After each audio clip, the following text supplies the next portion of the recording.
एक पती पत्नीने मूल होत नाही म्हणून मुलासाठी जे कृत्य केले ते कृत्य पाहून कोणालाही त्यांचा राग येईल।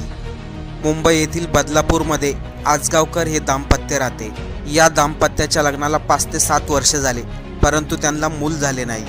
त्यावेळेस या दाम्पत्याने विचित्र कृत्य केले। अगोदर ते या दाम्पत्याला मूल होत नव्हते। अचानकच ते आपल्या परिसरात आणि नातेवाईकाला सांगू लागला, लवकरच घरात नवीन बाळ येणार आहे। आणि 9 महिन्यानंतर त्यांच्या घरात एक सुंदर बाळही आलं। त्यामुळे या दाम्पत्याने नातेवाईक आणि परिसरामध्ये पेढे वाटले, परंतु त्यांचा हा आनंद जास्त दिवस टिकला नाही। 3 दिवसांनी त्यांच्या घरी रेल्वे पोलीस आले।